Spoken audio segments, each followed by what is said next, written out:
Welcome to the Productivity Show, a podcast where we believe you can get everything done without having to sacrifice your health, family, and things that matter to you. My name is Tam Pham. I'm the founder and CEO of Agent Efficiency, where we help people become more productive at work and in life. Today, I am joined by my co-host, Brooks Duncan. How are you today, Brooks?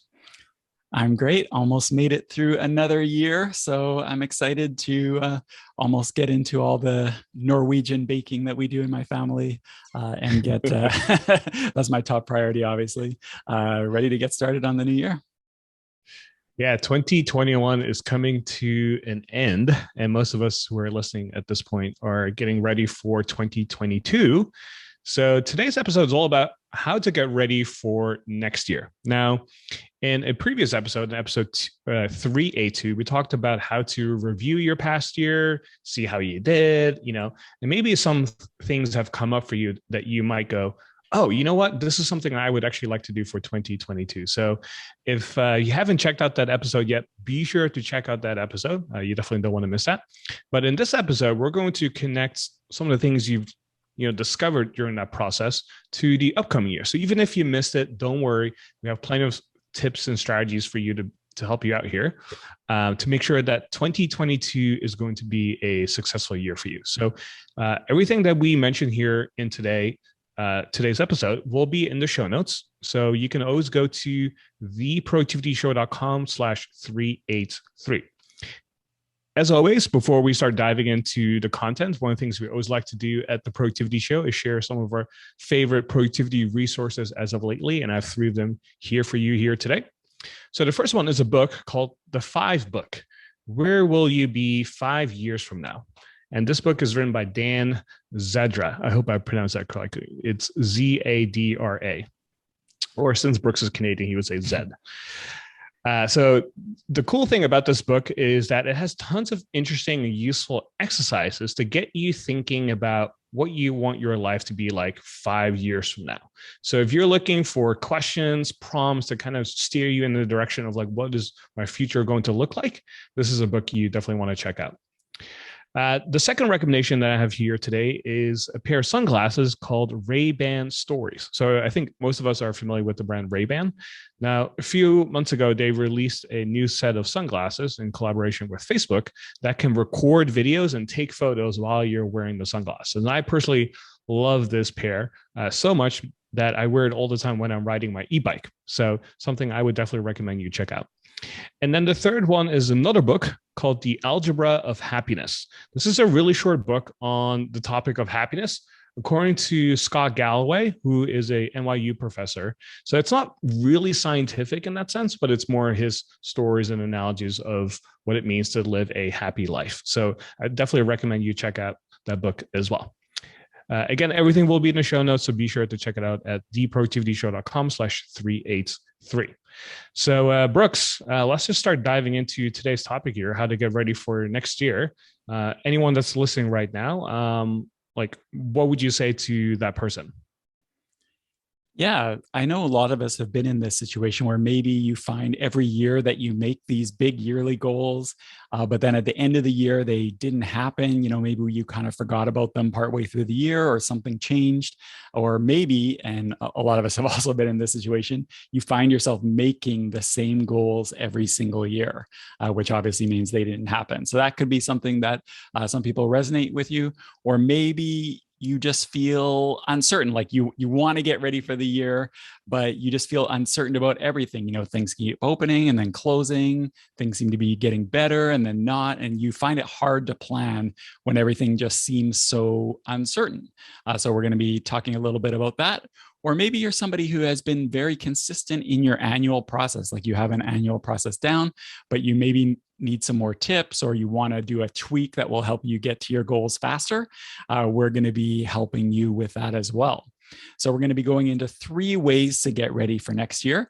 But before we do that, we always like to tease our next week's episode. So next week, we're going to be talking about something that I think will help you in this upcoming year, because it's something, a skill that comes in handy a lot when you're trying to achieve your goals. And that is how to set boundaries and say no. So I know a lot of us including myself, had trouble with that. So we're going to be talking about some strategies that can help with that. All right, Tan. So we are going to be talking about our 3 ways to get ready for next year. What is the first way to do that? So number 1 is to reflect on last year and use it to improve this upcoming year. So we talked a little bit about reflection in 382, episode 382. So if we mention episode number, you can always go to theproductivityshow.com/382 or another number. And the short version of it is that in order to set yourself up for a really good year, you want to make sure that you learn from some of the successes you had this past year so that you can replicate them, but also learn from some of the failures or things that didn't fulfill you or things that didn't work out for you, and see what kind of lessons you can extract from that, and then make improvements based on that so that you don't do the same thing for next year, right? So it sounds really simple. And in fact, it is very simple. It just takes a little bit of time to actually do this process on your own. So again, if you don't know a process, or if you're unfamiliar with the idea of like doing an annual review, you're kind of new to productivity, this is one of the things we definitely want you to check out.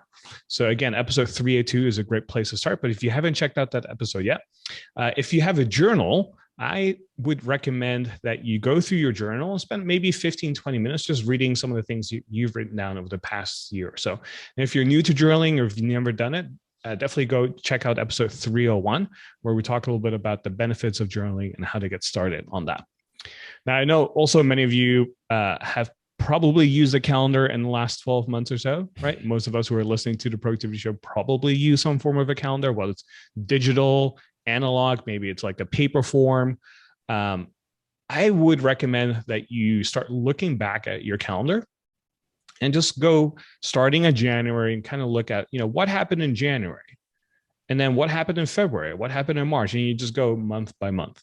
And I don't know about you, Brooks, but I always find it super interesting when I go over my calendar, because I will see things that I totally had forgotten about. Maybe it was a trip that I was on. Maybe it was a goal that I accomplished. Maybe it was like a habit that I started that particular month. I'm always surprised at all the things that I uncover when I review my calendar.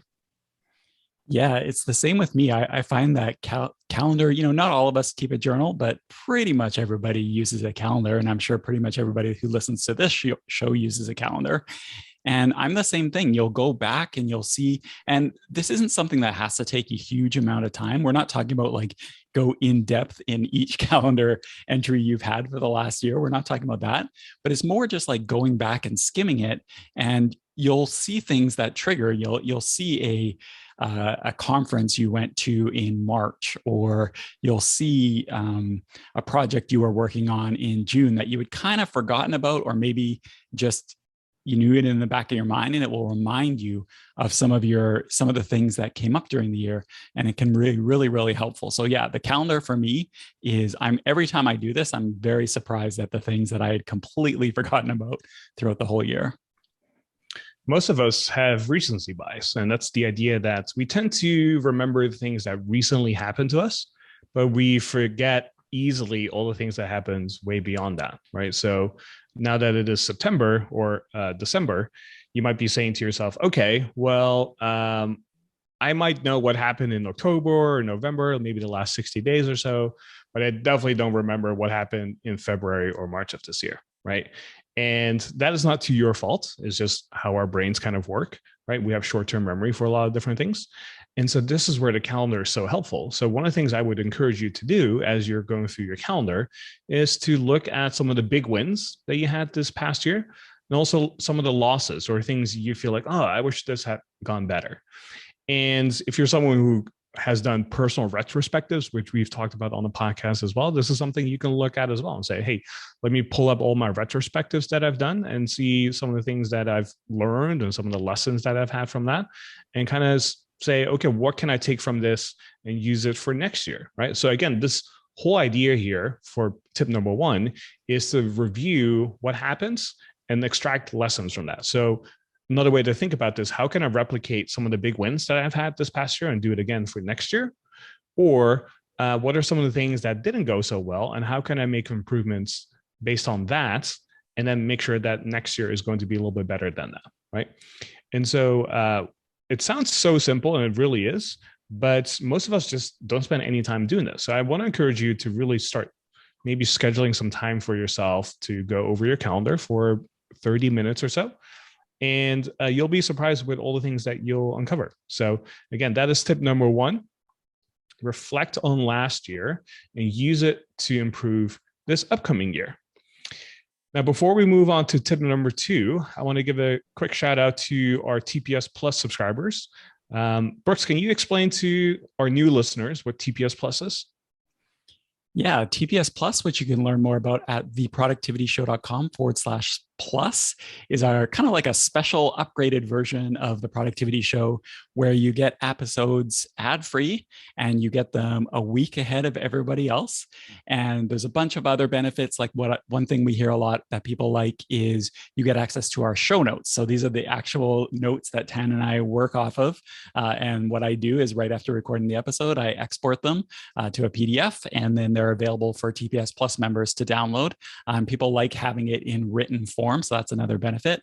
And for people who sign up for the annual plan, they also get a special t-shirt that is only available for TPS Plus annual members. So you can go to theproductivityshow.com/plus and learn more about all of that stuff. It's been really popular. Really thankful for our TPS Plus members.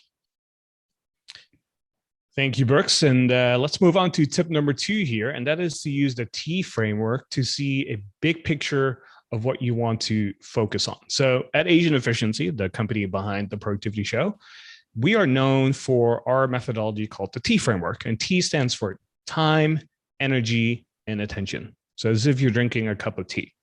And it's our system for figuring out a way to find your weaknesses in your personal productivity and then focusing in on that so that you can instantly make improvements and tweaks to your productivity and see it skyrocket.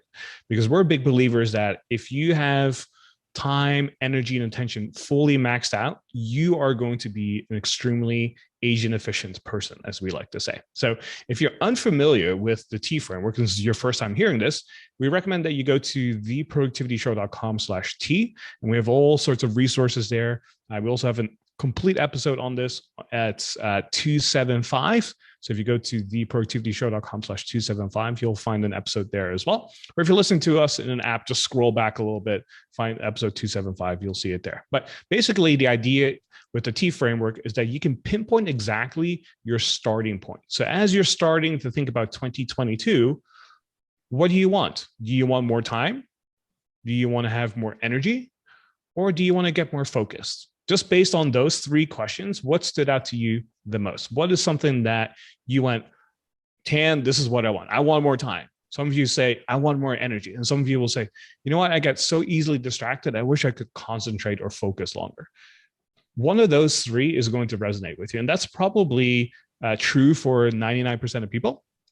And some of you might say, oh my gosh, I need all three.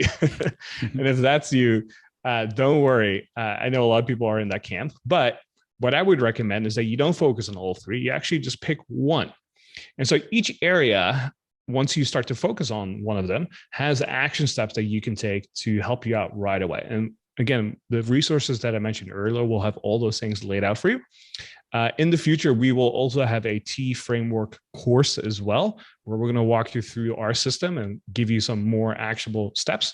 But until that course is launched, I would recommend you check out our free resources as well. So again, the T framework, time, energy, or attention is, think of them as like three pillars of productivity. So Brooks, I'm curious to hear from you as we're entering 2022. Like if you look back at 2021 and thinking about 2022, like how would you use the T framework?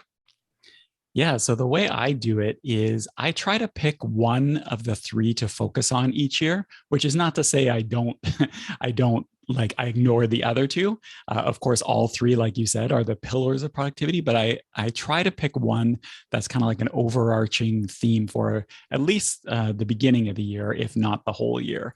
And so last year for me, it was energy. So that was the one that I chose to focus on last year. And I find by having a theme for what I want to focus on from the T framework, it really helps me be reminded of what I want to do and kind of like do things through that lens. So yeah, it was quite successful, me focusing on energy. I changed a bunch of things that have really, really helped. And one thing I will say too is that this works in conjunction with tip number 1 as well, because what you might find as you go back through your calendar is you might realize where the T framework maybe wasn't applied as well or was applied well, and you want to go from strength to strength. So if you're, as an example, if you're looking back and you see that maybe you had a really great weekend getaway in March, and you remember that after that, you just came back like really energized. Maybe that's something you want to think as you're looking forward to the next year. I need to make sure, if possible, to do one of those once a quarter or something like that, or whatever time frame makes sense to you, that you realize that it really helped your energy, or maybe it's time, or maybe it's attention, and by looking back, it can help you use the T framework lens to look forward. So for me personally, energy was my 2021 theme. And for me, it's going to be attention for 2022. So I'm really going to be taking steps to lock down on my focus. Not that it's a problem really, but like I said, I always like to have a theme to focus on. So it's going to be attention for 2022. I would say if you're new to the productivity show, if you're new to Asian efficiency, you probably want to spend most of your time on the time aspect of the T framework. This is where most people come to us for. And if you have more time, it unlocks a lot of new possibilities for most people. Now, if you're someone who has been studying productivity for a bit, you're kind of using calendar pretty well, most of you probably want to focus on more energy. It's usually the next step for most people. Once you kind of have your time managed in a way that you like it, energy is usually the next barrier that a lot of people face. So when you have more energy, it allows you to get things done you already know you want to get done. But sometimes we just have resistance around that, right? And so this is where energy is so helpful. So like getting more sleep, exercising on a regular basis, being mindful of what you're eating, meditation, mindfulness, and so on, right? Attention is kind of like the trickiest of the three, and it's usually the most advanced one as well. So if you're struggling with focus, if you're struggling with concentration, if you're struggling with, oh, I want to do this, but you end up doing something else, or you find out after the fact that you wasted time and energy doing the wrong thing, then you want to start paying careful attention to attention, pun intended. So if you want to think about, where you fall in that spectrum, go to the T framework episodes and content that we just talked about earlier. You can go to, again, theproductivityshow.com/T, so TEA, and you'll find all sorts of resources there. Okay, so that is tip number 2. Use the T framework to see big picture what you want to focus on for 2022. All right, let's move on to tip number 3 here, and that is to focus on the first 90 days. Many of you who are listening are probably already familiar with the idea of setting a goal for the whole year. But if you've been listening to us for a while, you know that we're not big fans of annual goals. Most of the time, they don't work for most people. There's no sense of urgency, and we're big fans of 90-day goals or quarterly goals. Hence, we even have a course called the 90-Day Goal Getter, where we walk you through our exact process for setting a goal and making sure you have a process in place and accountability to get it done over the next 90 days. And the reason we like 90 days is because, one, you have a sense of urgency, because if you start a goal in January, most of us have already lost momentum and steam by, February, or if not by March already, right? And so you lose that sense of urgency. If you kind of fall off the bandwagon, when it's like summertime, you might go, oh, you know what? I still have September and October, to make some movements. And you know what happens? September comes around, you go, oh man, I don't know if I want to do this. I'm just going to give up. I'm going to wait till January of next year, right? And then we repeat the cycle over and over and over again. So if you've set goals before, where it's the same goal every single year, you know that feeling where you're like, I want to do this, but I don't know a better way of doing this. Well, this is where 90-day goals come in handy. So by having a shorter time frame, it gives you a bigger sense of urgency to get it done. But also you make it more realistic for yourself, because one of the things we tell people to do is, instead of having this big, hairy goal, what if you turn it into something smaller that you can accomplish over the next 90 days? And 90 days is like long enough to make significant progress, but also short enough to have that sense of urgency to be like, okay, like I need to get going, right? If I skip a week, I'm going to feel behind. I need to catch up on that, right? And instead of making all sorts of different excuses. So we like 90 days for many, many reasons. And Brooks, I'm kind of curious to hear how you have applied this idea. Yeah. So what we found is there's actually a repeatable process that you can go through in order to use these 90-day goals that you were talking about to actually put the stuff that we've been talking about into practice. So what you want to do first is use that reflection from tip number 1. So what are some of the things that went well, that didn't go well, that perhaps you want to change? And then you want to use your T framework lens from tip number 2. And by the way, we record these podcasts live in front of our productivity community and also our TPS Plus members. I forgot to mention that. And so I asked the people in the live stream which of time, energy, and attention they think they're going to work on for 2022. And so far, most people are saying attention. We've had some energy, but attention seems to be the big focus. So that's kind of interesting. So you use your T framework for tip number 2. Sounds like some people will be using attention in the live stream. And then what you want to do is you want to make your 90-day plan. And this has been working out really, really well for me over the past few years. So I'm definitely going to be putting this into action as we roll into 2022. And so what you want to do is brainstorm some goals that will help with your T focus. It's not to say it's the only thing you're going to be doing throughout the year. Obviously, you've got other things that will be happening, but what is your goal going to be, or your goals going to be for addressing that T focus that you came up with in tip number 2? And then you're going to have a list. So then what you want to do is pick one goal, or maybe one work, one personal, however you want to do it, to initially focus on.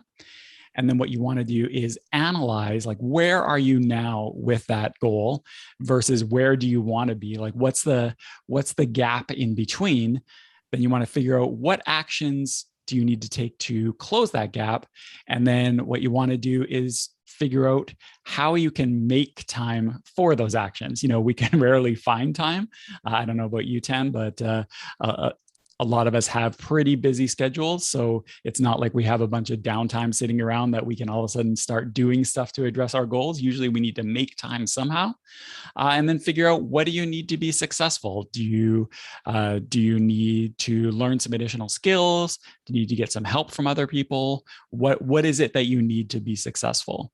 So once you've put all this together and you know what you're going to be doing for the next 90 days, you're going to know when ideally you're going to be able to do it. And then you're going to know who or what you're going to use to help you be successful. Then you're ready to roll for that first 90 days. And then it's just like you said, improve and iterate every single 90 days. And once you can get into this repeatable cycle, it's just actually quite amazing what we can all do during a whole year.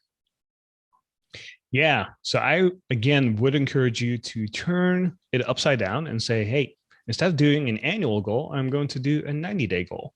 And that forces you to think through what you can actually accomplish over the next 90 days. So you're going to be setting smaller goals, and that's good for you, especially if you're someone who has trouble accomplishing the goals in the past few years. By setting smaller goals and actually accomplishing them as well, you give yourself momentum then to move on to the next goal. And that could be something completely different. It could be something not related to your first 90 days whatsoever, right? So maybe the first 90-day goal would be like starting a podcast or launching a business. And then you go, you know what?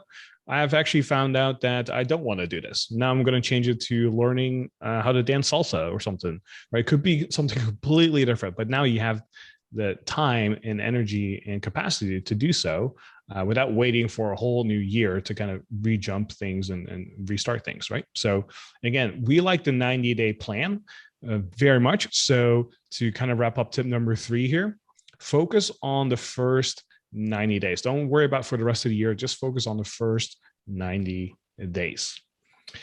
All right, so those are the 3 tips that we have for you here today. And as always, at the Productivity Show, we like to end things with an actionable action item that you can take action on. So What I would recommend you do if you made it this far is to set aside time to do your reflection for about 30 minutes to go over your calendar of the past year, and then use that as inspiration for what you'll be doing for next year. And again, you can use the T framework, right? But just doing the actual review process of going through your calendar will give you a lot of ideas what you want to do for next year. So go ahead and schedule that time right now. And I know you're going to be doing very well this upcoming year. Next week's episodes is all about how to set boundaries and saying no. So if you have trouble doing that, you definitely don't want to miss next week's episode. And everything that we talked about today can be found in the show notes by going to theproductivityshow.com/383. Thanks again, and we'll see you next Productive Monday.